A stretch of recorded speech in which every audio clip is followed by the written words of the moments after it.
네, 해커스 학생 여러분들 반갑습니다. 또 13번째 테마, 13번째 테마입니다. 고려의 대외관계 편에 오신 여러분들 환영합니다. 자, 이 대외관계는요, 고려가 이런저런 전쟁을 겪는 주변의 이민족의 침략을 극복해내는 이런 스토리들을 모았습니다. 자, 그와 관련한 또 재미있는 내용들을 한번 살펴보는 시간이 되겠습니다. 13번째 테마를 보고 한번 시작해 보죠. 자, 이름하여 잊혀진 명사수라는 내용입니다. 명사수다라고 하면은 뭔가를 잘 맞추는 사람을 의미하는 것 같아요. 활을 잘 쏘는 사람인가 봐. 근데 이 사람이 정말 활을 잘 쏜다라는 게 어마어마한 기록들이 남아있는데, 우리에게 좀 많이 잊혀졌어요. 그게 무슨 얘기인지 한번 보도록 할게요. 자, 우리가 지금 보려고 하는 시기가 고려시대인데, 고려시대 때 대외 침입이 되게 많았습니다. 고려 초기에는요, 11세기에 거란의 침입을 받게 돼요. 이게 고려 초반부에 해당하는 내용, 이거를 볼 겁니다. 그래서 극복해서 좀 안정됐나 싶었는데 이제 또 누가 올 거냐? 여진이 금을 만들고 우리를 위협하면서 이제 여러 가지 충돌의 모습도 보게 될 겁니다. 이 시기는 문벌귀족 시기일 거예요. 요거 뒤에 말씀드릴 겁니다. 그래서 이제 좀 안정되나 싶었는데 엄청난 거의 뭐 끝판왕격인 엄청난 사건이 벌어집니다. 몽골의 침입이에요. 수십여 년간 계속 이어졌었던 몽골의 침입과 그에 대한 항쟁이 나오게 될 겁니다. 자, 이거를 어찌 극복을 해요. 그래서 이제 끝났나 싶었는데 아직 끝나지 않았습니다. 홍건적과 왜구가 14세기에 침입을 해요. 이들은 도적단이고요. 이들은 해적단이에요. 고려의 도적단들이 침입을 해요. 중국 쪽과 일본에서. 이 도적단들은 웬만한 국가 병력을 능가하는 규모. 이것도 거의 뭐 국가 대환란의 모습으로 이어집니다. 자, 이렇게 하면서 고려는 너무 힘든 시기를 겪게 됩니다. 거의 뭐 이런 모습이에요. 막판의 모습은. 바람 앞에 등불이죠. 끝나겠다. 고려가 어찌 버티게 되는데 이제는 안 될 것 같아. 이 불은 꺼질 것 같아요. 고려, 우리는 다 망할 것 같아. 이런 절체절명의 위기의 순간에 영웅이 등장합니다. 그 영웅이 누구냐? 바로 이 사람이에요. 이 사람 이성계입니다. 이성계? 조선을 세운 그분이요? 예. 사실 이성계는 조선을 세운 첫 번째 왕인데 고려 말의 영웅이었었어요. 엄청난 전쟁에서 활약했었던 이 이성계. 이 이성계는 전쟁에서 계속 대승을 거두면서 바람 앞에 등불인 고려를 구원해내기 시작할 겁니다. 자, 이성계의 칼을 소개해 드릴게요. 그래요. 이게 실제 이성계의 칼이라고 알려진 유물입니다. 이성계는 장군이었으니까 칼을 잘 쐈겠죠. 근데요, 이 이성계는 칼보다 훨씬 더 잘 쏜 게 있었어요. 그게 뭐냐? 바로 활이에요. 기록에 따르면 이성계는 멀리서 적군의 투구끈을 맞췄대. 그리고 지나가는 새 정도는 그냥 툭툭 잘 맞췄대요. 엄청난 명사수로 알려진 사람이 이성계예요. 한국사에서 활을 잘 쏜다라고 하면은 뭐 이제 옛날에 주몽이 막 활을 잘 쐈다라고 전설이 있는데 근데 좀 지나고 나서는 사실 원탑이 누구냐? 이성계예요. 그래서 이성계의 동상이 지금 남아있는데 모습이 칼을 쓰는 게 아니라 활을 쓰는 모습이에요. 이 이성계는 고려의 위기를 구해낼 겁니다. 그러다가 여차저차 해가지고 여러분 아시는 것처럼 조선의 왕이 되겠죠. 고려를 멸망시키고 조선이라는 새로운 나라를 만들게 됐었던 조선의 일대 군주 왕이 되겠습니다. 그런데 이성계 머릿속에 뭔가 싸한 게 있는 것 같은 느낌적인 느낌이. 아들 녀석 눈빛이 싸한데 괜히 왕했나? 라는 생각을 혹시 하지 않았을까? 이 아들은 누구냐면요. 이성계의 다섯째 아들 이방원이에요. 이건 조선 초기의 내용을 약간 스포해 드린 거예요.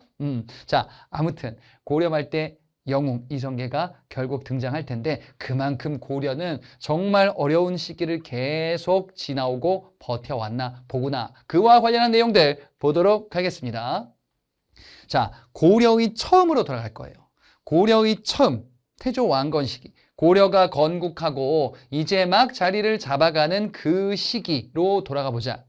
자, 태조 왕건이요. 고려를 세우고 후삼국을 통일했었던 그 사람이죠.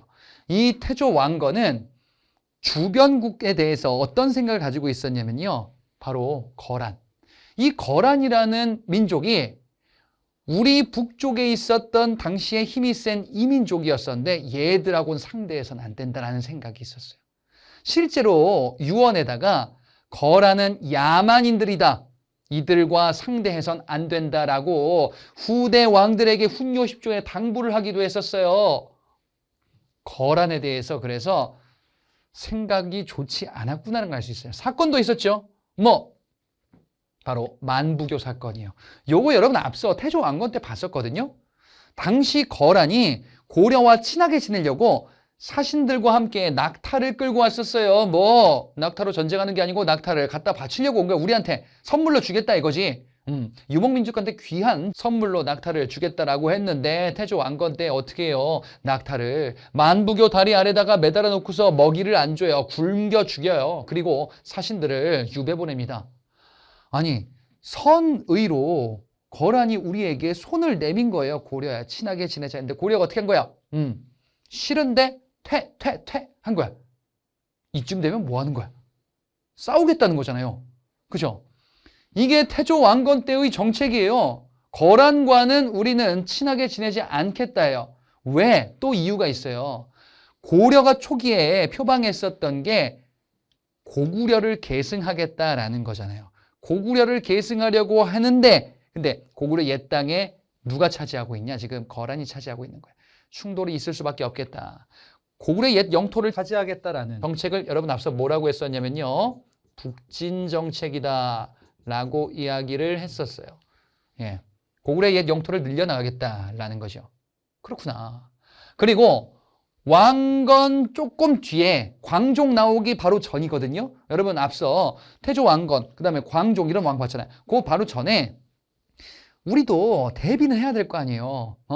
거란에게 우리가 약간 좀 뭔가 적대적인 그런 제스처를 취했잖아. 그러니까 얘들이 침입할 수 있겠다. 대비를 해야겠다. 광군이라는 군사 조직을 만들어요. 이 광군은 거란 침입에 대비하기 위해서 만든 특수부대예요. 거란이 침입할 거가 예상이 됐나 보죠. 그렇겠지 당연히. 이렇게 했는데 그렇잖아.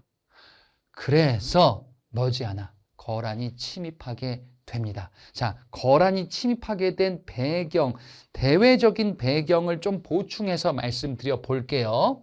자, 우리나라가 이렇게 있고요. 여기 이게 중국이 이렇게 있어요.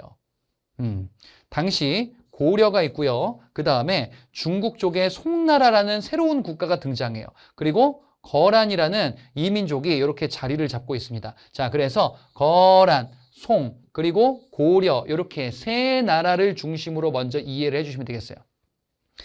거란이 침입하기 조금 전에 그 전 왕, 침입하는 왕은 성종이라는 왕이고 그 전에 자 앞서 여러분 봤었던 광종이라는 왕이 있었어요. 피해 군주 기억나시죠?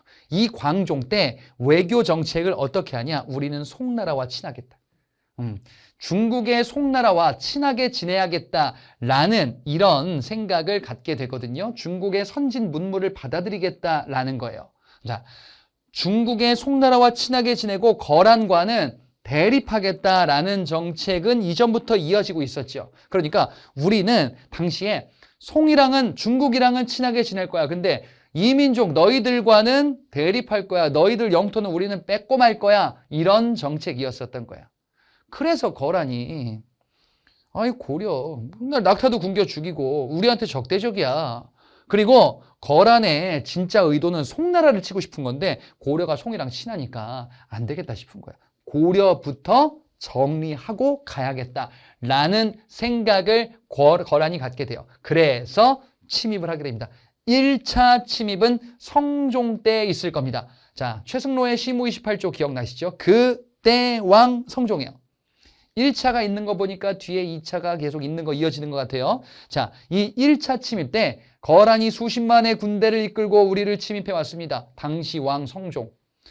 아, 거란 얘네들 병력이 어마어마하네. 우리가 요거를 제압하기가 쉽지가 않을 것 같아. 그래서 이제 회의를 하는 겁니다. 어떻게 하면 좋을까? 거란에게 굴복하는 게 지금으로서는 현실적인 대안이 아닐까라는 의견도 많았었어요. 그런데 당시 서희, 이 서희라는 사람이 제가 가서 해결하고 오겠습니다. 제가 보건대 이 거란의 의도는 우리를 전면적으로 침략해서 굴복시키는 게 아닌 것 같다라고 생각을 한 거야. 무슨 얘기입니까? 거란은 고려를 치는 게 주 목적이 아니에요. 송나라를 치는 게 목적인데 고려가 송나라 편이다 보니까 얘네를 좀 자신들의 편으로 끌어들이고 나중에 안전하게 송나라를 공격하러 가야겠다라는 생각을 서희가 간파해요. 그래서 당시 거란의 장수 소선영과 협상을 벌이고 대화를 합니다. 이걸 우리가 뭐라고 하냐면요. 외교 담판이다라고 이야기를 해요. 외교 협상을 벌이는 거예요. 여기서 소선영이 서희에게 얘기해요. 즉 거란이 고려에게 얘기를 해요. 협상 테이블에서 얘기하는 거야. 니들 나라는 말이야. 바다 건너 송나라 중국이랑은 친하게 지내고 우리 거란과는 육지와 붙어 있는데 어떻게 된 거야? 우리는 왜 이렇게 대립하게 만드는 거야?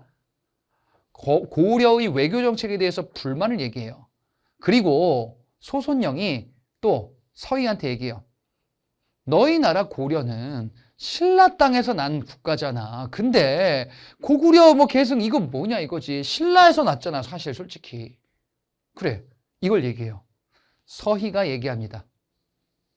소선영아 그러지 마. 우리 신라라고 하지 마. 자존심 상해. 우리가 왜 신라야? 우리나라 이름이 뭔데? 고려잖아. 여러분 따라해 보세요. 자, 뭐예요? 고려. 그렇잖아요. 그게 뭐예요? 우리나라 이름이 고려다 이거예요. 신라가 아니다 이거지. 고구려에서 온 거잖아요. 우리가 고구려를 계승한 국가다라는 거는 인정해라. 그리고 서희가 얘기합니다. 송과의 관계는 끊겠다. 너희의 요구대로. 너희와 교류하겠다. 이렇게 약속을 해요. 너무 쉽게 끝나죠? 서희가 대신에 한 가지 요구를 더해요. 우리 고려가 너희 거란과 교류를 하지 못했었던 이유가 있어. 하고 싶은데 너희와 친하게 지내고 싶은데 못한 이유가 있어. 그게 뭔데? 여진이라는 떨거지 민족이 있어. 이때는 뭔가 힘이 약했을 때요. 얘네들이 중간에 방해하고 있어서 그래. 그러니까 야 너희 거란 영토 중에서 일부를 우리한테 줘. 거기 지역에 여진이 살고 있는데 우리가 여진족을 제압할게. 그리고 너희 거란과 교류할게. 즉 나 너랑 지내고 싶은데 사실 여태까지 얘기 안 했는데 중간에 뭐 아무개가 자꾸 괴롭혀가지고 방해해가지고 못한 거야. 근데 니네 옆집에 살고 있더라? 걔를 내가 관리할게. 땅만 좀 줘봐. 그러면 너희 거란이 요구하는 대로 송나라 관계 끊고 거란과 교류를 할게. 땅만 조금만 주면 돼. 조금만. 서희의 요구는 땅 조금만 줘. 다 들어줄게. 대신에 우리 고구려야 잊지 마. 이거예요. 소선영이 듣기에 나쁘지 않아. 땅 요 정도 주면 그래. 우리는 송을 칠 수 있을 것 같아. 여기 중국 땅이 훨씬 넓거든요.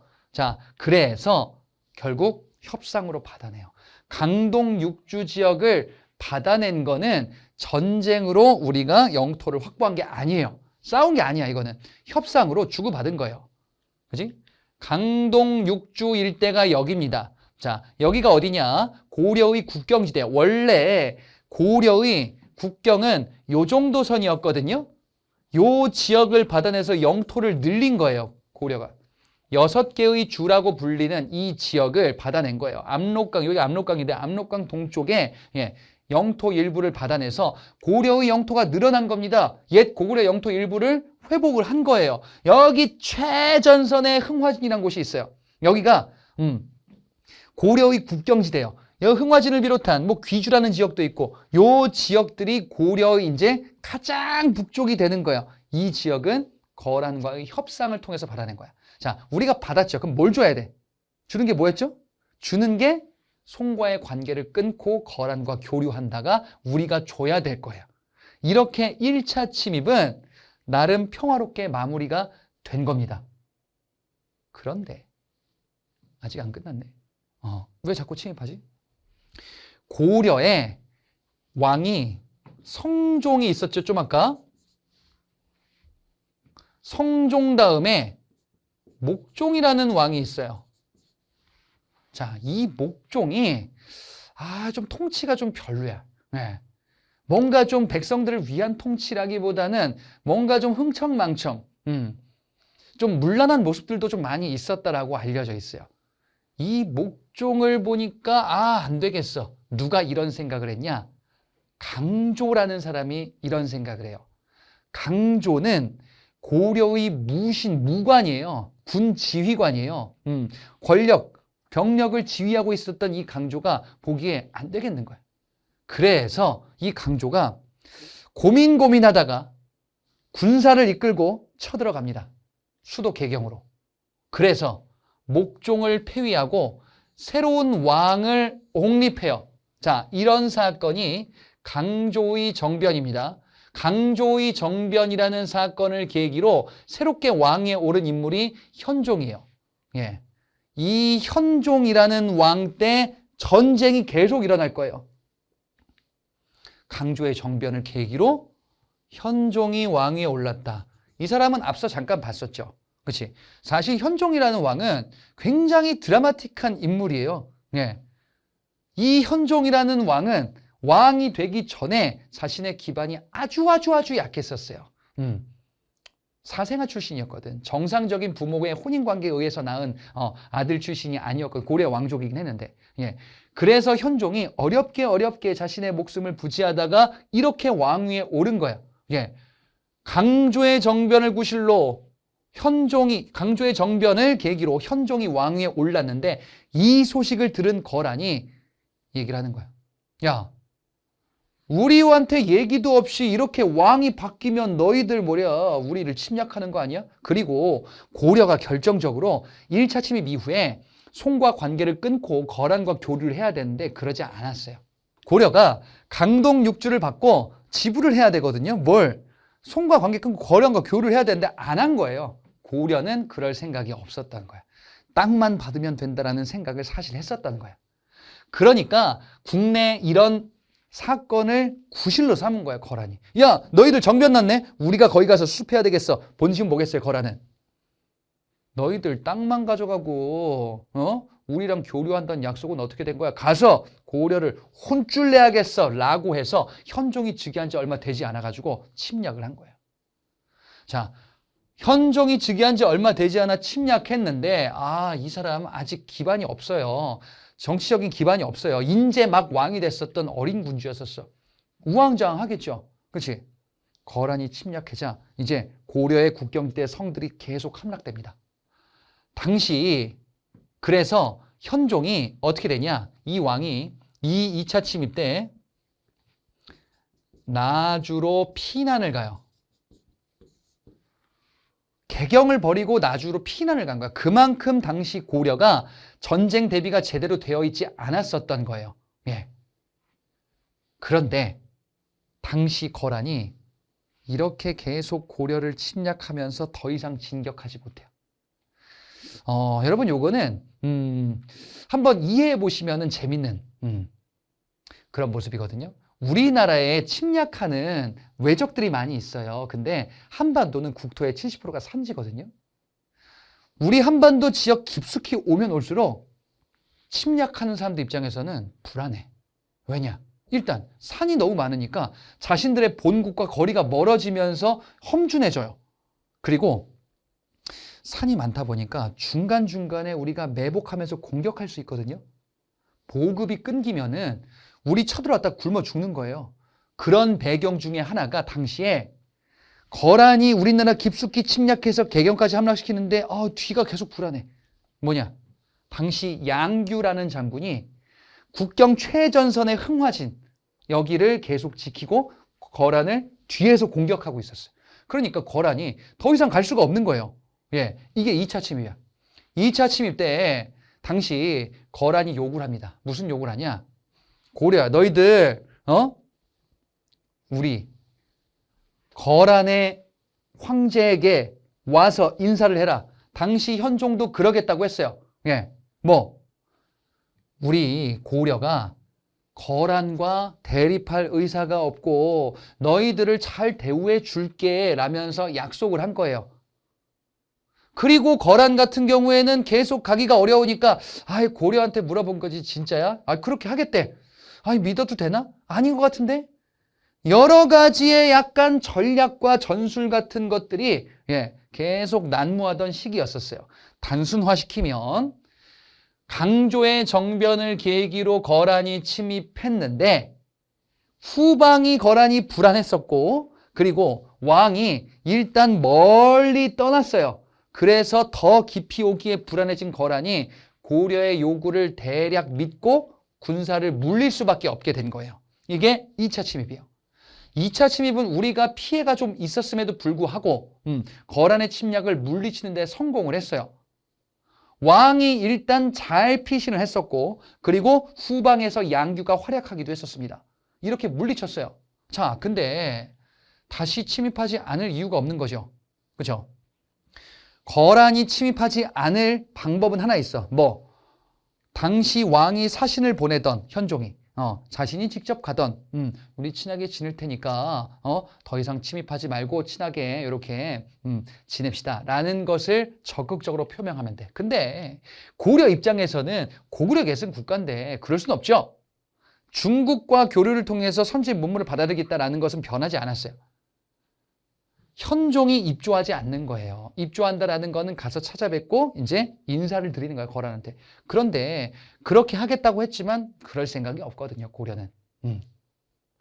그러자 거란이 대규모 군사를 이끌고 다시 침입을 합니다. 이들이 뭐라고 하겠어요? 야, 이럴 거면은 먹튀한 거 내놔. 강동육주 내놔. 반환을 요구하겠죠. 그죠? 다시 침입합니다. 여기서 거란은 대규모 군사를 동원해서 고려를 이제 완전히 섬멸해야겠다라는 생각을 해요. 국경지대를 지켜야 돼. 그러지 않으면 또 왕이 또 피신해야 되거든요. 여기서 활약한 인물이 바로 강감찬이에요. 강감찬이 국경지대의 또 다른 성이었던 귀주에서 이제 거란군을 크게 격파하는 데 성공합니다. 이게 바로 귀주 대첩이에요. 거란의 3차 침입을 우리는 완벽하게 물리친 거야. 2차 침입 때에는 여러 계략과 전술로 우리가 거란을 격퇴했다면 3차 침입은 우리가 병력 대 병력의 싸움으로 완벽하게 제압했던 사건. 이게 바로 3차 침입, 당시에 강감찬의 귀주 대첩이 되겠습니다. 자, 그러면 이 거란의 여러 침입을 겪은 이후에 고려는 방어를 신경 써야겠죠. 그래서 강감찬의 건의로 개경 주변에다가 방어성 쭉 쌓게 될 거예요. 수도 개경 중심에. 나성이라는 방어성이에요. 그리고 국경지대 일대에도 울타리를 쭉 에워싸는 성을 쌓게 됩니다. 그게 바로 이제 천리장성이에요. 천리장성을 국경에 쌓고 고려 개경에도 성을 쌓고 사실 2차 침입 때는 그냥 들어왔거든 애들이. 그래서 이렇게 성을 축조해서 이후에 거란 침입을 대비하겠다. 자, 그래서 고려는 거란의 침입을 이제 물리치게 돼요. 그러면 거란 입장에서는 고려를 이제 더 이상 칠 수가 없어. 크게 패했잖아. 송나라를 칠 수도 없어요. 송나라를 치면은 뒤에 고려가 치면 어떡하지? 라는 생각을 하겠지. 그래서 동아시아가 당분간 전쟁 없는 평화로운 시대가 될 거예요. 그죠? 우리나라가 있고요. 중국이 있고요. 여기 거란, 여기 송, 여기 고려.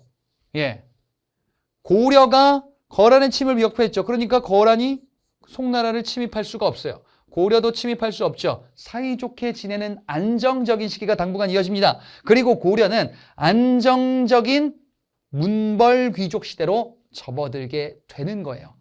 그렇게 안정적인 문벌 귀족 시대로 접어드는 어느 시점에 새로운 이민족이 성장하기 시작합니다. 그들의 이름은 바로 여진. 자, 이 여진의 정체가 뭐냐? 원래 얘들이 누구였냐?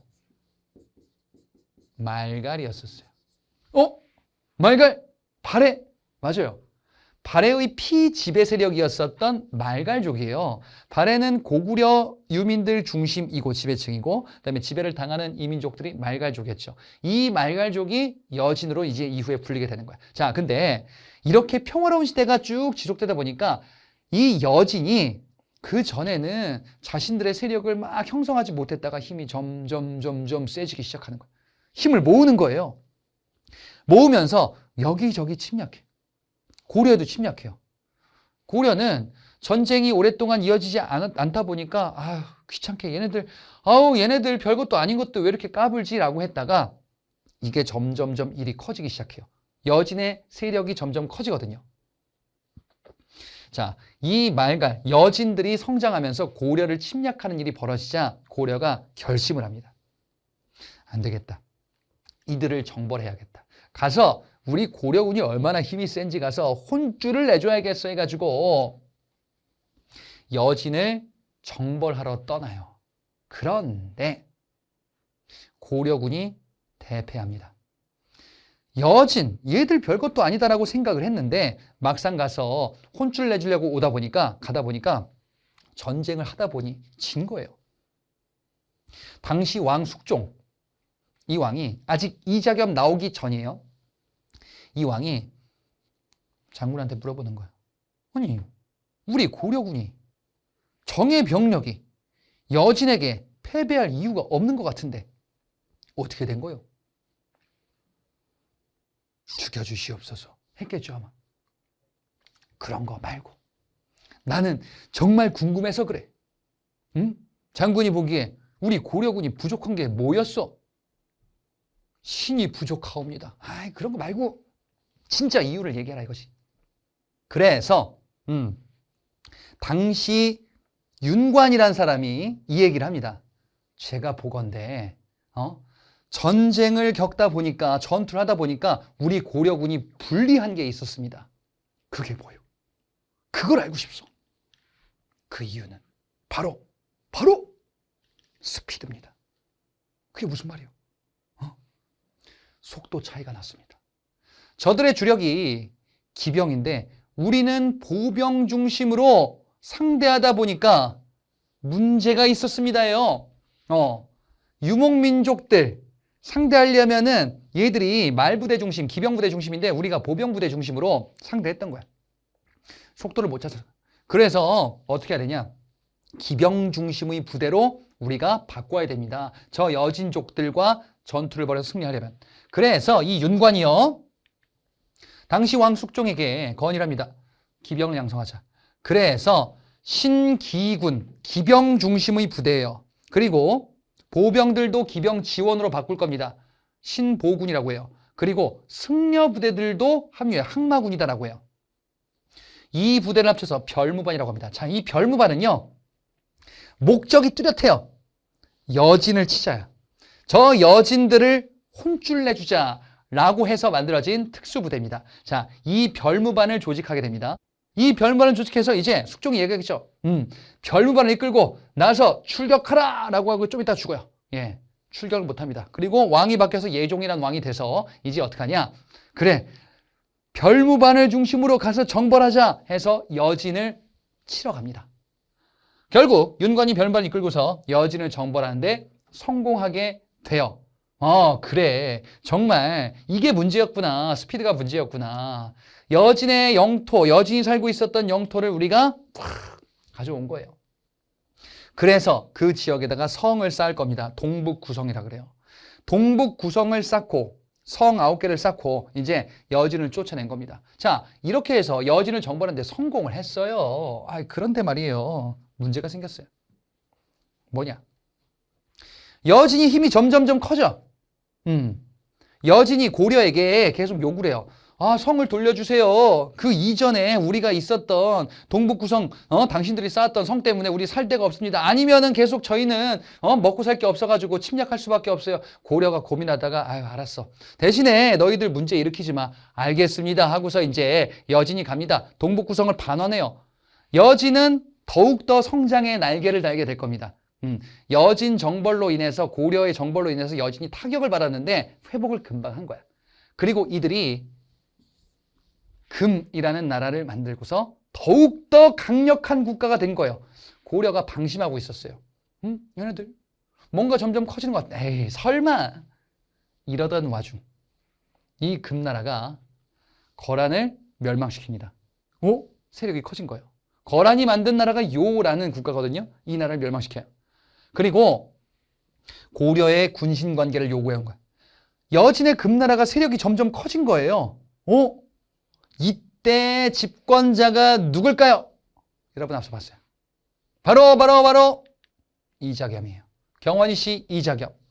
이자겸이 집권하고 있었던 이 시기, 금나라 성장을 억제하고 우리가 옛 고구려의 후손으로서 영토를 회복할 것인지 아니면 당시의 현실을 받아들일 것인지를 고민했겠죠. 그죠?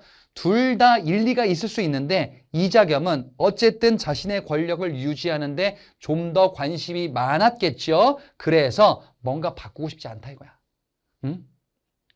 이 금나라의 4대 요구, 4대는 섬긴다라는 뜻이고 군신관계가 4대 관계랑 같은 말이에요.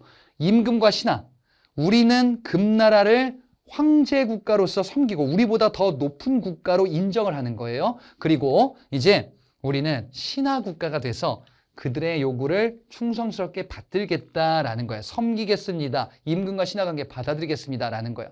그러니까 금나라와 군신관계를 받아들인다라는 것은 결국에는 고구려를 계승해서 이 지역 영토를 회복하겠다라는 이런 목표를 포기하는 거죠. 그래서 북진 정책, 요것을 사실상 포기하겠다라는 선언과 다름이 없다라고 볼 수 있습니다.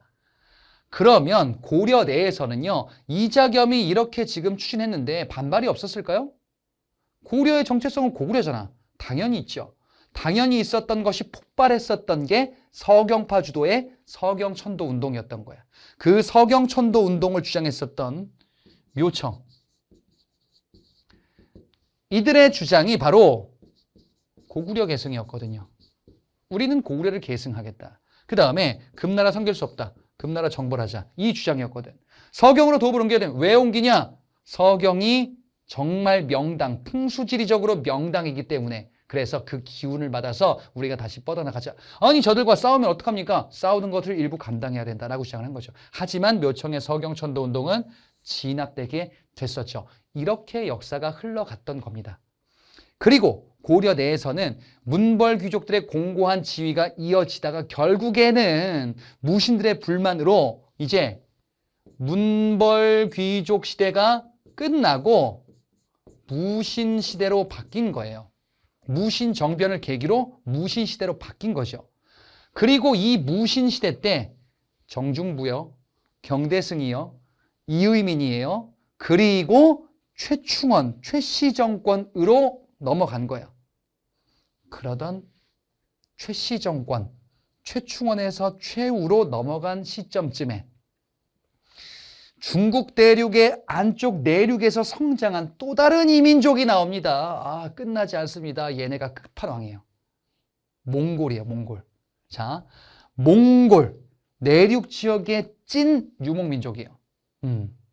이 몽골이 힘이 급성장하는 시기가 13세기예요. 1200년대 얘기하는 거야, 13세기니까.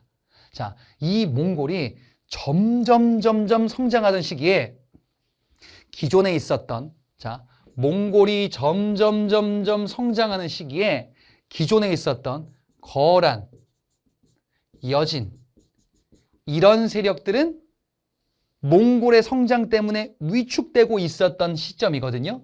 자, 몽골이 성장하면서 누구와 부딪히냐?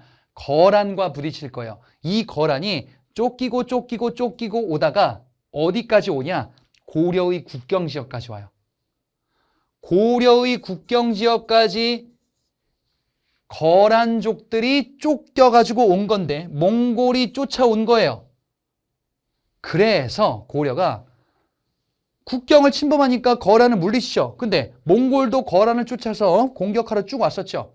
우리가 몽골과 처음으로 손을 잡고 거란을 협공한 이런 사건이 벌어지니 이게 바로 강동성에서 벌어진 강동성 전투입니다. 자, 이 강동성 전투는요, 우리가 몽골과 싸운 게 아니야. 처음에 몽골과 접촉했던 거는 몽골과 연합을 해서 누구를 친 거예요? 거란을 친 거예요. 예, 이 사건이 강동성 전투예요. 그래, 그럼 몽골과 우리는 처음에 적이 아니었던 거예요. 자, 이렇게 해서 이제 몽골과 너희 이런 나라도 있구나. 우리가 요즘에 좀 성장하고 있지? 접촉을 했어요. 그래, 국교를 맺었어요. 그런데 이 몽골이 고려에게 선을 넘는 요구들을 많이 해. 왜? 인간관계도 그렇지 않습니까? 응? 친구에게 부탁을 할 수 있는데 예를 들어가지고 친구야, 나 부탁이 있는데 좀 들어줄 수 있겠니? 그래, 들어줄게. 돈 1억만 빌려줘. 내가 요즘에 경제적으로 안 좋아서 그런데 너네 집에 한 2년 정도만 살고 있으면 안 될까? 근데 내가 돈이 없어. 이러면 좀 선 넘었죠. 그치? 예. 이런 건 들어줄 수가 없는 부탁들이잖아요. 이런 부탁하는 친구 있으면은 들어주면 안 돼요. 친구 관계가 멀어질 수 있어요. 저는 어렸을 때 그런 거 많이 들었거든. 아버지한테. 또 어머니한테. 커서 나중에 보증 서지 말라고. 저희 아버지가 친구 보증 잘못 쓰셔가지고 제가 어렸을 때 기억에 있어요. 막 압력딱지 붙고 막 이런 그런 거 하면 안 된다라는 것을 집에 가훈처럼 쭉 이렇게 들으면서 자랐거든요. 그래, 선을 넘으면 안 되는 거예요. 그렇지? 들어주면 안 되는 거지. 자, 고려도 몽골의 선을 넘는 요구들을 받게 돼요. 몽골이 무리하게 공물을 요구하는 거야. 우리 몽골 덕분에 너희가 거란을 물리쳤잖아. 이만큼 내놔, 이만큼 내놔. 여러 가지를 갖다 바쳐라 이거예요. 몽골한테. 고려 입장에서는 아니 이거 지금 뭐 하자는 거지? 뭐 하자는 시츄에이션이세요? 이러면서 정중하게 거절하려고 했겠죠. 그렇게 몇 차례 사신이 오는 와중에 새로운 사신이 왔어요. 누구냐? 저고여라는 사신이 왔어요. 이 저고여 약간 어리버리해. 네. 고려야, 공물을 2배로 갖다 바치도록 해라. 고려가 얘기했겠죠. 그것은 어렵다. 어쩔 수 없군. 저고여가 이제 갑니다. 본국으로 돌아가는 길에 괴한의 습격을 받아요. 누구인지 모르겠어요. 밝혀지지 않았어. 확실한 것은 이 저고여가 고려의 국경지역 쪽에서 피살돼요. 외국의 사신이 피살됐어요. 몽골이 옳다구나 싶었어요. 그래, 너희들이 저고여를 죽였지. 너희들이 우리 몽골의 사신을 죽였지. 아니, 그건 우리가 아닌데. 너희가 죽인 거나 마찬가지야. 그래, 응징하겠다. 침략의 구실로 삼은 거야. 그래, 그래서 자, 이 사건을 구실로 하여 이제 몽골이 침략해서 본격적인 전쟁이 벌어집니다. 30년 넘게 전쟁이 지속이 돼요. 너무 끔찍한 전쟁이죠. 여러분 나이에서 30을 더해보세요. 그때까지 전쟁이다. 그 시작점에 있는 시기다. 그리고 이때 집권 세력은 무신이고요. 그리고 집권자는 최우가 될 겁니다. 자, 이 몽골이 저고여 피살 사건을 구실로 침략합니다. 그래서 국경지대에서 전투를 벌이고 몽골을 격퇴하는 전투도 벌어져요. 박서가 귀주성에서 전투를 벌이기도 합니다. 그런데 몽골군이 개경까지 막 진격을 하는 거예요. 그래서 대화를 통해서 자, 일단 물러가고 우리가 오해를 풀자. 그러면서 1차 침입이 마무리가 되는데 그런데 또 쳐들어옵니다. 이들은 고려를 굴복시키는 게 목적인 것 같아요. 당시 집권자 최우가 집권자 최우라 그랬어요. 이걸 기억하셔야 돼요. 최충은 아니고 최우입니다. 최시정권 때예요. 이 최우가 개경이 위험하다. 안 되겠다. 강화도로 도읍을 옮겨야겠다. 그래서 강화도로 도읍을 옮겨서 우리나라 도읍지가 이때 강화도가 될 거예요. 이렇게 강화도로 천도하자 몽골이 너희들 말이야 우리랑 싸우려는 생각이 있네. 또 구실로 삼은 거예요. 이들은 그래. 뭔가를 이유를 대려면 다 될 수 있잖아요. 이런 사람도 있잖아요. 몽골이 당시에 이랬던 거예요. 자, 그래서 침략하고 우리나라 내륙 지역을 막 유린하기 시작할 겁니다. 당시 영웅이 등장합니다. 이성계는 아직 아니에요.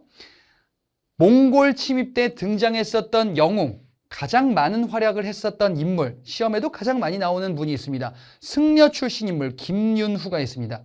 이 김윤후가 몽골 항쟁 과정에서 정말 많은 활약을 합니다. 승려 출신으로서 승려 부대 그리고 주민들까지 이끌면서 몽골과 용맹하게 항전하는 대표적인 전투가 지금의 경기도 용인 쪽에서 벌어진 처인성 전투입니다. 이 처인성 전투에서 몽골의 사령관이었었던 살리타라는 인물을 사살합니다. 그래서 우리가 이 몽골의 침입에서 어느 정도 조금 숨을 고르게 돼요. 자, 그럼 몽골이 이제 안 쳐들어올까요? 아니야. 얘네들은 포기를 모르는 싸움꾼들이에요. 또 쳐들어옵니다.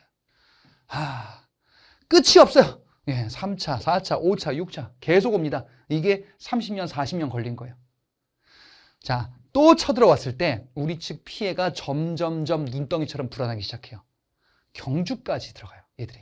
경주 따라가면 경상도 저기 남쪽까지 세력이 커진 거예요, 몽골이. 당시 경주에 황룡사 9층 목탑. 이 문화유산, 선덕여왕 때 만들어진 엄청난 규모의 목탑. 이 목탑이 이때 불에 확 타버려요. 당시에 이 지역의 주민들과 승려들 피눈물을 흘렸겠죠. 그죠? 우리의 나라가 이렇게 무너지는구나라고 절망을 느꼈을 겁니다, 아마. 그리고 이 시기 때 안 되겠다. 우리의 힘으로 이걸 극복하는 게 어렵다라고 생각을 할 거예요. 그래서 당시 최후가 당시 집권자들이 부처님의 힘을 빌자. 부처님에게 도움을 요청하자. 우리 고려는 부처님을 믿는 불교국가입니다. 부처님께서 우리를 잘 도와주실 거야. 그래서 불교의 경전들을 모아서 이 불교의 경전을 목판에다 새기는 작업을 하게 될 거야. 이 목판에다가 하나하나 새기는 거예요. 그 목판이 무려 8만 개가 넘는 거죠. 예.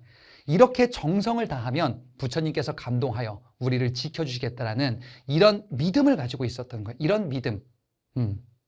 호국신앙이다라고도 이야기를 해요. 국가를 보호해주는 역할을 종교가 해줄 것이다라는 믿음인 거죠. 그래, 그만큼 절박했던 거예요, 우리가. 전국이 유린되고 있었던 겁니다. 김윤후가 여러 지역에서 항전함에도 불구하고 결국에 몽골과 협상을 다시 전개하자라는 의견이 나오게 돼요. 더 이상 못 버티겠다 이거지. 그치? 30년이 넘게 항전하다 보면은 정치 기반이 약화될 거예요. 그리고 이제 몽골과의 항쟁, 그 여력도 점점 줄어들 겁니다. 그만하자. 당시 집권자들 무신들은 반발했어요. 우린 계속 해야 된다. 이 무신들은 전쟁을 끝내면 자신의 기반이 무너지는 시점이거든. 안 된다. 그만하자. 이런 논란 속에서 결국에는 무신에 반대하는 세력들이 몽골과 협상에 나설 겁니다. 물러가 주세요, 제발. 요구를 들어드리겠다. 이런 협상을 했었던 고려 정부. 반면에 당시 집권 세력들, 무신들, 이들은 이제 힘이 좀 많이 약화됐었거든요. 이들은 반발한 거야. 그럼에도 불구하고 고려 정부는요, 몽골과 협상을 타결하게 되고 결국에는 개경으로 돌아가기로 합니다. 개경으로 돌아가겠다. 몽골의 요구를 수용하겠다. 몽골이 이제 우리에게 여러 가지 간섭을 하게 될 거거든요. 자, 그래서 이제 우리는 원나라, 몽골이 세운 국가인 원나라의 간섭을 받는 시기로 넘어갈 거야. 근데 무신들은 이렇게 되면은 우리의 기반이 다 없어져. 안 돼. 마지막까지 몽골에게 항쟁하겠어. 라는 최후의 발악이 등장하게 됩니다. 그게 바로 삼별초의 항쟁이에요. 삼별초의 항쟁은 무신 잔여 세력, 조금 좀 이렇게 삐딱하게 표현하면은 무신의 잔당들의 마지막 불꽃이에요. 예. 삼별초는 최후 때 만든 무신의 그 군사 기반이거든. 앞서 여러분 봤었죠. 삼별초를 누가 만들었다? 최우가 만들었었다. 최우가 만든 군사 기반이었었다가 무신의 군사 기반 그리고 몽골과의 항쟁 과정의 기반으로 기능을 하게 되는 거지. 자, 이들은요. 개경환도 고려 정부는요. 개경으로 돌아갔어요. 근데 이들은 뭐예요? 이제 남아있는 무신의 잔당들이에요. 우리는 계속 항쟁을 이어가겠다. 왜? 권력을 놓을 수 없어. 새로운 왕을 세우겠다 우리가. 고려 정부 저기 개경으로 돌아간 거 가짜다. 그리고 몽골과 항쟁을 이어가겠다. 그래서 계속 항쟁을 이어가겠다. 자, 무신들의 기반이 강화도죠. 강화도를 중심으로 동기를 하는 거예요. 자, 누가 초기에 지휘자였었냐? 배중손이라는 인물이 지휘자였었고요.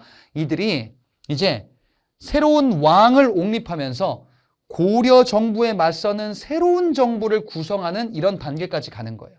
그러면 이 삼별초, 이 난을 진압하기 위해서 누가 올 거냐? 몽골이 오겠죠. 몽골 항쟁을 이어간다니까. 또 누가 오냐? 고려도 오는 거예요. 고려 아닙니까? 삼별초? 고려 정부가 오는 거예요. 삼별초는 개경으로 돌아간 고려 정부가 진짜 정부고 이들은 이제 뭐야? 천당이 됐죠. 그러니까 반란군이 된 거예요. 고려와 원나라 연합군이 삼별초를 진압하러 온 겁니다. 이들은요, 어디에 자리를 잡냐? 저기 전라도 쪽에 진도에 자리를 잡을 거예요. 진도에 성을 쌓고 도읍을 건설하면서 이제 이들이 몽골과의 항쟁을 이어가겠다라고 했거든요. 자, 그런데 이들이 보기에 힘이 좀 붙여. 우리의 편이 필요하다. 일본에 국서를 보냅니다. 자, 일본에 국서를 보내서 이제 몽골과 함께 싸우자라고 이야기를 해요. 강화도에서 봉기했다가 이제 진도가 여기입니다. 여기에서 자리를 잡고 일본에게 서신을 보낸 거야. 뭐라고 하냐? 지금 강화도 그리고 강화도에서 개경으로 돌아간 고려 정부는 가짜다. 우리가 진짜다라고 이야기를 할 거예요. 그러면서 연대를 꾀할 겁니다. 당시 원나라, 몽골은 일본을 정벌할 추진하고 있었거든. 그러니까 우리가 힘을 모아서 몽골, 원나라를 물리치자라는 제안을 하기도 합니다. 자, 이 전투에서요, 결국에는 대중손은 죽고 새로운 지배자로 넘어가게 되는데 김통정이라는 사람이에요. 진도가 함락됩니다. 마지막 최후의 지역, 제주도입니다. 제주도에서 제주도로 넘어갔죠. 몽골과 고려 연합군에 맞서서 싸웠으나 결국에는 삼별초의 항쟁은 제주도에서 진압되게 될 겁니다. 자, 이렇게 끝났다. 그러면 고려는 이제 어떻게 되는 거야? 몽골의 원나라의 간섭을 받는 고려라는 국가가 남한은 있는데 근데 몽골의 간섭을 받는 폐허가 됐지만 영업은 합니다. 막 이런 시기로 넘어가게 될 거예요. 이걸 원간섭기다라고 할 겁니다. 이렇게 원간섭기로 이어지다가 마지막이 나왔습니다. 네. 중국의 도적단들이 등장을 해요. 자, 우리가 앞서 봤었던 원나라, 몽골이 세웠었던 정복 왕조거든요. 몽골이 중국도 정벌한 거예요. 그 이전에 중국, 송나라 있었는데 이 송나라가 완전히 없어진 거예요. 그리고 원나라는 우리가 알고 있는 중국이 아니라 몽골이 중국을 정복해서 이제 세력을 확대한 국가가 원나라거든요. 이 원나라가 중국을 지배하고 있었던 거니까 원래 중국의 주인은 한족이라고 불리는 이런 민족인데 이 한족들이 불만이 점점 커지겠죠. 이 불만이 커진 과정에서 원나라 세력이 점점점 약화돼요. 힘이 좀 약해지는 거야. 그 안에서 반란이 벌어져요. 그 반란, 농민 도적단이 바로 홍건적이에요. 민족의 홍건족이 아니고 홍건적이에요. 도적이에요, 도적. 농민 봉기 세력이자 도적단이에요. 중국에서 얼마나 힘들게 살았는지 이들은 이제 거침이 없어요. 원나라를 막 공격할 겁니다. 원나라 내에서는 정신머리가 하나도 없는 거예요. 홍건적이 와가지고 이 질서가 다 무너지는 거예요. 중국의 질서. 근데 이들이 우리나라까지 쳐들어오네. 도적대가 한반도까지 쳐들어오는데 그 규모가 상상 초월이에요. 당시 왕이 다음 시간에 볼 공민왕이라는 왕입니다. 예, 이때 홍건적의 침입이 너무 심해서 결국 공민왕이 개경을 떠나 저기 안동까지 피난 가요. 개경을 떠나 안동까지 쭉 피난합니다. 이 과정에서 눈물겨운 이 피난길이 점점 이어지게 될 겁니다. 이 홍건적 침입 때부터 이제 군인들이 중요한 세력으로 성장하기 시작해요. 드디어 나옵니다. 이성계. 이성계와 최영, 대표적인 고려 말의 무인들이에요. 군인들이에요. 이들은 전쟁에서 크게 활약하면서 성장할 겁니다. 그리고 전쟁에서 연승할 거예요. 군 지휘관으로서 굉장한 활약을 했었던 것이 홍건적을 격퇴합니다. 여기서 끝이 아니었어요. 저 일본 쪽도 심상치가 않아요. 해적단들이 등장해요. 해적단은 여기서 처음 나온 게 아니라 원래부터 있었거든요. 근데 당시 중국이라는 큰 원나라 중심의 질서가 완전히 무너지면서 일본 내에서도 이제 저 지역을 약탈하자. 우리도 먹고 살겠다. 해적단들이 우리나라뿐 아니라 아시아 일대에서 활약하는데 통제할 수 있는 정부가 없는 거예요. 일본 내에서도 완전한 지옥의 문이 열리는 혼란의 시대거든요. 왜구들이 한반도를 침입하는데 이 한반도에 침입한 왜구의 규모가 웬만한 정규 군대, 웬만한 그 나라의 정규 군대보다 훨씬 더 많은 수천에서 수만에 이르는 군대들이 쳐들어오는 거예요. 이걸로 바로 이어진 거예요. 그래서 여기서 활약하는 겁니다. 자, 여기서 마찬가지로 군부 세력들, 이 군 지휘관들이 활약하는데 근데 이때 새로운 무기가 등장해요. 진포대첩이라는 전투에서 왜구를 격파했었던 최무선이라는 사람이 있는데 여기서 뭘 활용하냐? 화포를 활용해요. 화약 무기가 원나라로부터 우리가 받아들인 새로운 문물 중에 하나거든요. 이 최무선이 들여왔었던 새로운 무기 중에 하나. 요것을 활용하면서 결국에는 왜구를 격퇴하기도 하고요. 그리고 최영과 이성계 이 인물들이 왜구를 격퇴하는데 연전연승하면서 고려의 영웅 투탑으로 떠오르는 시점이 고려 말입니다. 예, 고려가 꺼지는 불꽃에서 이제 다시 살아나기 시작을 하고 있는 희망을 발견한 겁니다.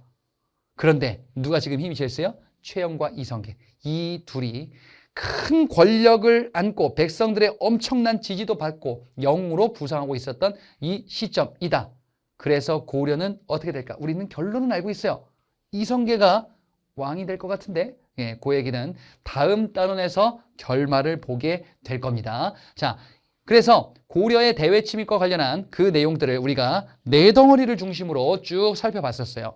거란의 침입, 여진과의 정벌 내용, 그 다음에 몽골의 침입과 마지막에 홍건적과 왜구의 침입과 관련한 내용까지 이론 내용을 봤습니다. 자, 이론 여기까지 보고요. 그리고 이제 문제풀이 네 문제 보도록 하겠습니다. 자, 고려시대 대외관계에 관련한 문제들. 자, 네 문제 준비되어 있습니다. 여러분들. 자, 즐거운 마음으로 한번 저와 함께 문제 탐험을 떠나보도록 하겠습니다. 1번 문제 가볼게요. 가와 나 사이에 있었던 사실이다. 뭐 내용이 좀 길어요. 이거 언제 읽습니까? 자, 여러분들 알고 있는 배운 거에 단서가 있을 겁니다. 여기 지금 보니까 거란이 나왔잖아요. 그리고 낙타가 나왔어요. 아니, 불쌍한 낙타가 죽다니 무슨 일이 있었던 겁니까? 자, 이 왕이 말이지요. 거란 사신, 낙타 끌고 온 사신을 꾸짖고 있습니다. 그래서 낙타는 만부교 아래에 메어두니 모두 굶어 죽었다. 자, 이른바 만부교 사건이에요. 이 왕은 거란의 사신을 물리치고 지금 이들의 선물인 낙타를 굶겨 죽였다. 누구냐? 바로 태조 왕건이에요. 고려 건국 초기에 거란과 대립했었던 사건이지요. 그 결과 이후에 거란이 1, 2, 3차에 걸쳐서 침입을 하겠죠. 물론 이때 왕은 성종과 현종이에요. 자, 그런데 나에 보니까 이때 왕이 나주로 들어갔어요.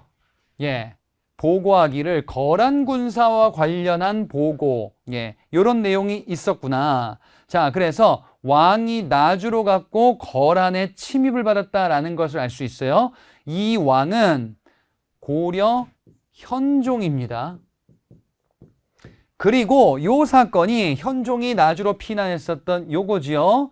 2차 침입 당시 해당되는 내용이 요거지요. 자, 그러면 고려 태조 왕건 때 거란과 만부교 사건이 있었고 그리고 이후에 거란의 침입이 있었겠다. 그래서 정리하자면 만부교 사건이 고려 태조 왕건 때 있었고요.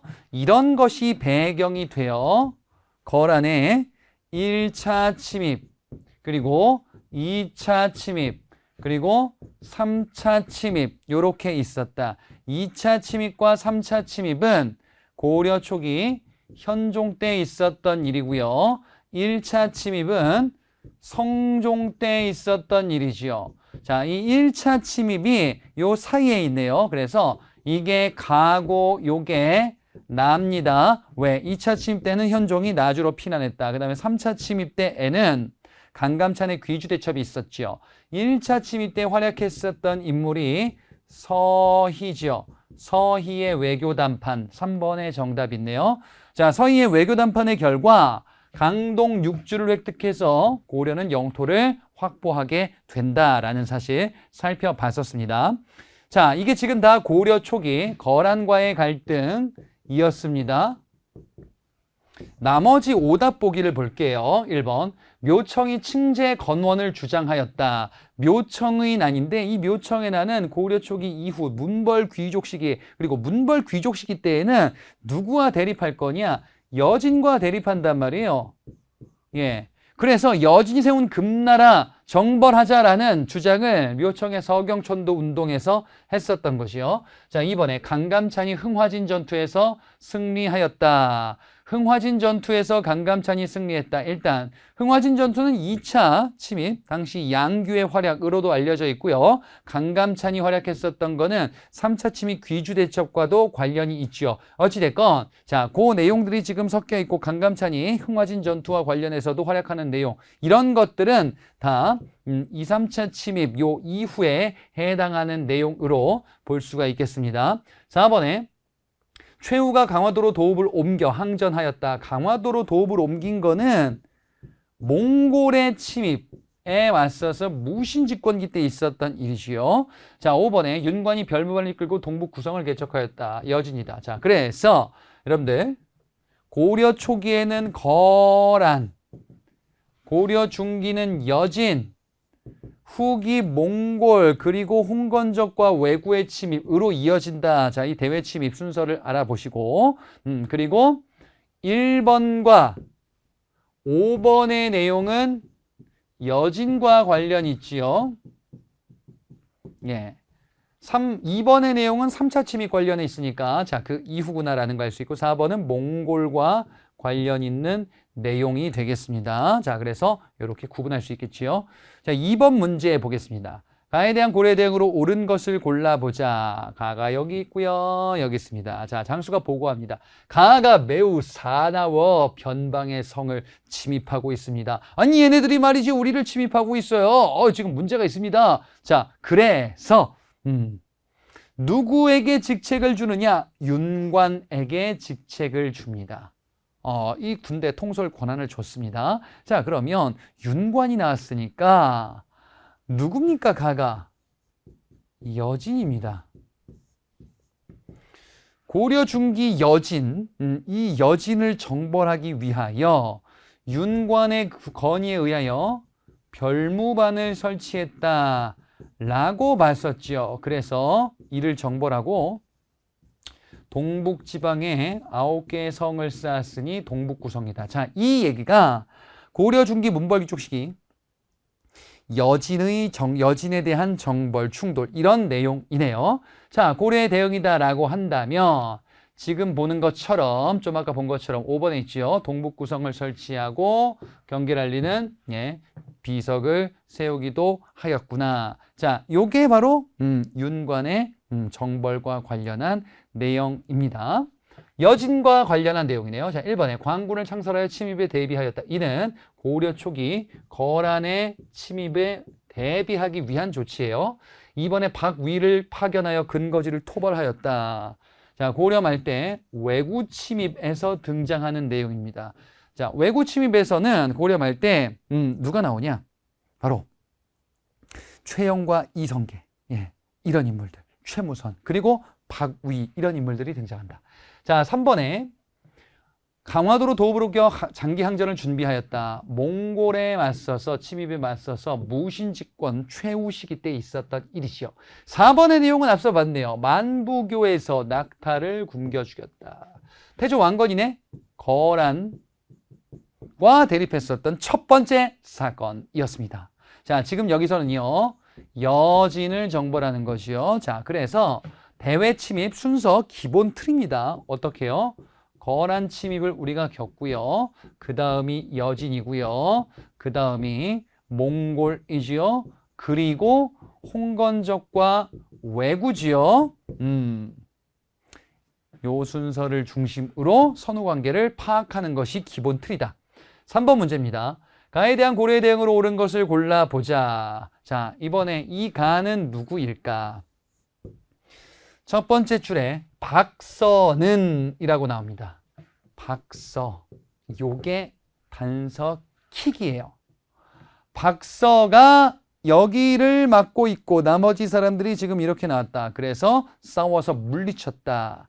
자, 바로 몽골 침입 당시 초기에 박서가 귀주성에서 몽골 침입에 맞서 싸웠다라는 포인트가 잠깐 있어요. 그리고 몽골 침입 때 이후에 김윤후의 항쟁이 있었고, 그리고 당시 집권자 최우는 무신 집권기네요. 강화도로 도읍을 옮겼다라는 거 봤었죠. 자, 그래서 요 포인트를 중심으로 몽골이다라는 것을 알아두셔야 되겠습니다. 박서, 요게 결정적인 키워드였다. 자, 그러면 고려의 대응이다라고 한다면 몽골 침입에 대해서 고려가 어떻게 맞서 싸웠는가? 당시 고려는 무신 집권이었었고 최씨 무시 정권이라면 최우. 예, 그래서 강화도로 도읍을 옮기게 되지요. 나머지를 보자. 2번에 광군을 창설했다. 침입에 대비하였다. 앞서 보기에서도 봤었는데 거란 침입에 대비하기 위한 고려 초기의 정책입니다. 3번에 화통도감. 화통. 화포를 쓰자. 예. 왜구가 침입했을 때 최무선이 이런 활동을 한다. 최무선이 화약을 들여왔었던 인물이지요. 4번에 천령이 설치 반발하여 요동정벌을 추진하였다. 자, 요거는 고려 말 때 명나라가 이런저런 것 요구하니까 우리 요동정벌 하자.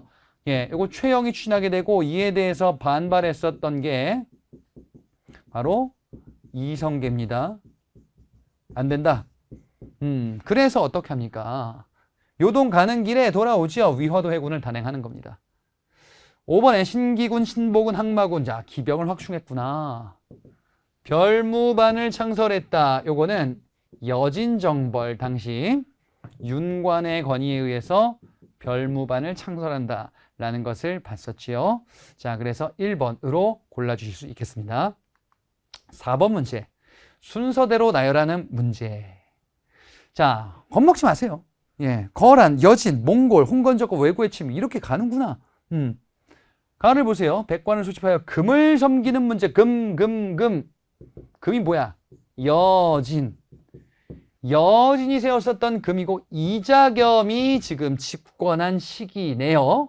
자, 그러면 거란, 여진, 몽골, 홍건적, 왜구에서 여진이다. 자, 지금 나에 보니까 나세, 심덕보, 최무선, 왜구를 진포에서 공격했다. 그렇구나.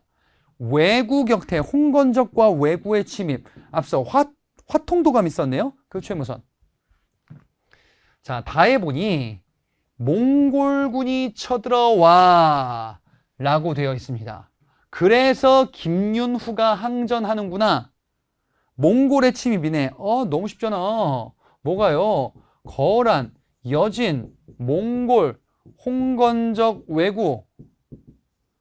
지금 가에 여진 금나라 이자겸과 관련한 내용이 있네요. 그 다음에 나의 최무선 왜구 격퇴와 관련한 내용이 있네요. 그 다음에 다에 몽골 침입에 맞서 김윤후가 항전했던 내용이 있네요. 집권 시기는 가 시기는 이자겸 집권 시기, 문벌 귀족 시기. 그 다음에 다 시기. 예, 몽골이 침입했었던 시기. 이때는 무신 집권 시기네요. 그 다음에 고려 말 때니까 이제 신진 4대부 등장하는 시기네요. 자, 어찌됐건 순서대로 나열하면은 가, 다, 나. 예, 이렇게 나열할 수가 있겠습니다. 예, 어때요? 참 쉽죠? 이렇게 한번 정리해 주시고요. 저는 다음 강의에서 또 여러분들 이론 강의 그리고 문제풀이로 찾아뵙도록 하겠습니다.